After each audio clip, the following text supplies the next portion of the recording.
Voulez-vous me donner quelques verbes auxiliaires après lesquels on n'emploie pas le to? Ils sont suivis d'un infinitif sans le to, et c'est le cas par exemple de Can, could, oui, could, must, oui, pour le futur et le conditionnel, would, et pour le futur,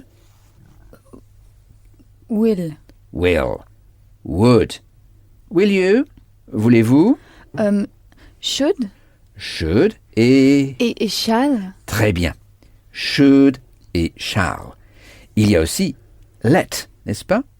Let's go, yes, let's go. Let veut également dire laisser, n'est-ce pas?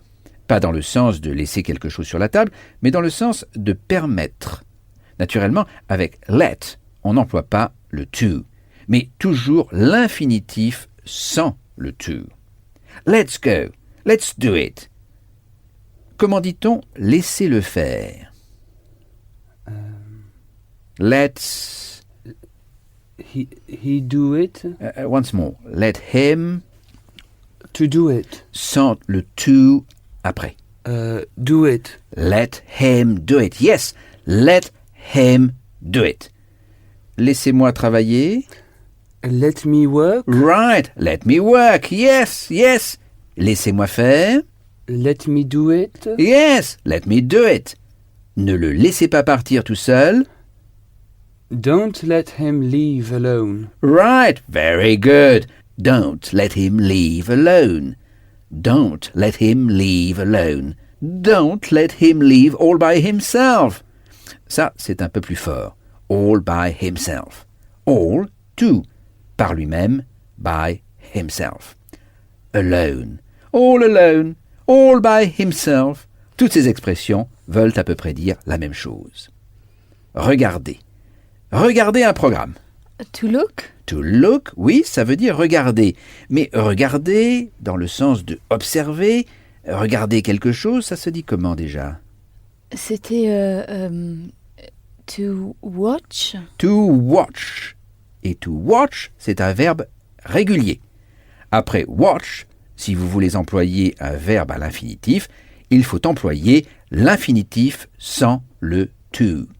Par exemple, je l'ai observé, je l'ai regardé faire. I watched him do it. Right, I watched him do it. I watched him do it. Et comment dit-on je l'ai vu faire? I watched. Non, ça veut dire regarder, n'est-ce pas? Mais je l'ai vu faire. I see. I saw it. Well, I saw him. I saw him. C'est la même chose que pour watch. I saw him do it. Yes, I saw him do it. Et je l'ai forcé à le faire. Forcer se dit to force. Alors, I Forced forced him. to do it. Yes, I forced him to do it. Au lieu de dire I forced him to do it, on peut employer une expression moins forte que force. On peut dire j'ai fait qu'il le fasse. On emploie alors le verbe make. I made him do it. Alors, je l'ai poussé à y aller. I made him go there. Yes, I made him go there. Comment dit-on? Il doit partir maintenant. He must leave. Yes, he must leave now. Yes. Pour dire il n'est pas venu aujourd'hui, on dit He didn't find. he didn't. Come. Right, he didn't come today. Il doit être malade. Il doit. He must be sick. Sick. Sick, yes.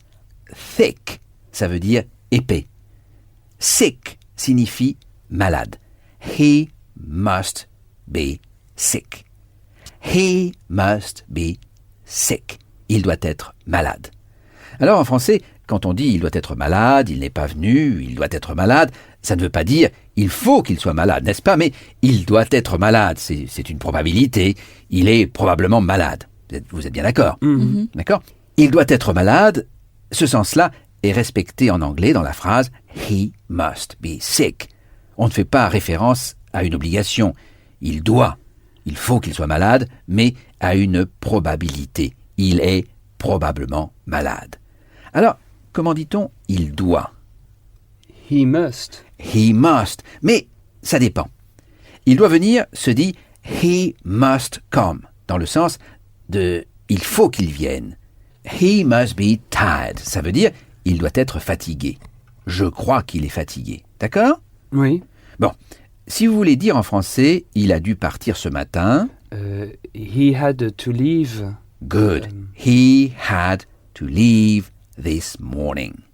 En français, dans la phrase « il a dû partir », il y a un manque de précision parce que « il a dû partir » possède deux sens différents. « Il a dû partir ce matin », c'est le passé de devoir, n'est-ce pas? En anglais, on dit alors « he had to leave this morning ». Mais prenons une autre phrase. Si on demande « est-ce qu'il est là ?» Is he in? Là, in. Is he in? Oui, il était là tout à l'heure. He was in. He was here. He was in, tout à l'heure. A little while ago. Il y a un petit moment. A little while. While. While. W-H-I-L-E. A little while ago. Ça veut dire un peu de temps, un moment. A little while. A little while ago signifie il y a peu de temps, il y a un petit moment. Alors, comment dit-on il était ici il y a un petit moment? He was here a little while ago. Yes, he was here a little while ago. Et je ne le vois pas. I don't see it. Him. Him. Yes, I don't see him. Alors, je ne le vois pas, pourtant il était là.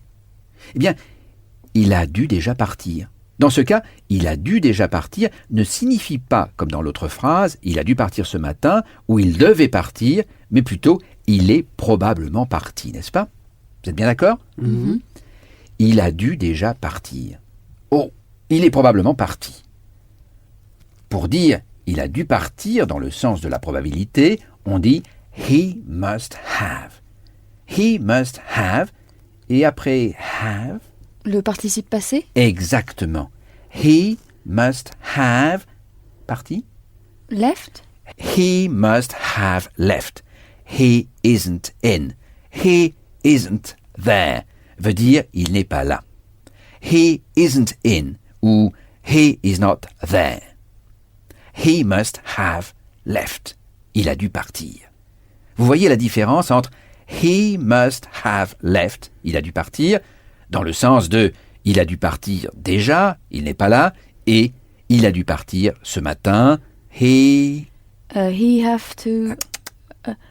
he He... Non, c'est du passé. Il a dû partir ce matin, il devait partir ce matin, He had... Right. Once more.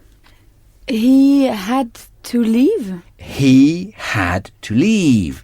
this morning. This morning. Yes, he had to leave this morning. Et nous devons partir maintenant. Tous les outils de la langue sont désormais à votre disposition. Il ne tient plus qu'à vous de vous en servir et d'explorer la langue.